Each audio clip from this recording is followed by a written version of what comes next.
Det er et hus tilbage fra omkring 1920, hvor der intet er foretaget sig for os dengang for at sikre kælderen mod fugt. Problemerne opdager man i virkeligheden først ved lugten herinde. Jo længere ned mod jorden, at vi kommer, jo mere fugtig bliver væggen, og hernede der er den altså decideret pjaskvåd. På det her hus har man besluttet at give det den helt store tur, hvor vi graver frit hele vejen rundt udenom huset og etablerer et omfangsdræn, suppleret med en udvendig isolering af kældervæggen.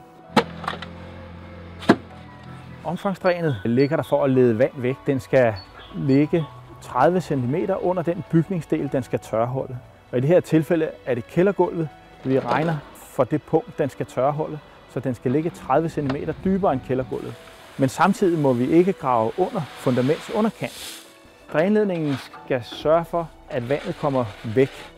Isoleringen bliver monteret udvendigt på kældervæggen.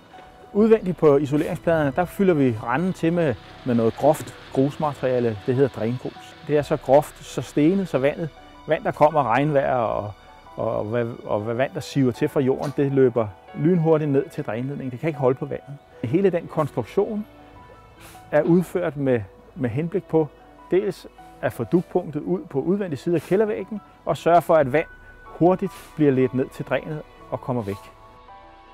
Drænledningerne løber til en sandfangsbrønd.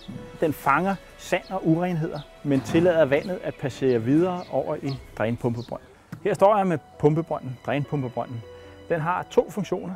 Den ene er at løfte vandet nede fra bunden af drænet, hvor vi samler det sammen, de her 30 cm under kældergulvet, op i kloakken. Den anden funktion er, at pumpen er indbygget med kontraventil, så der kan ikke stuge vand baglæns tilbage i drænene fra kloakken.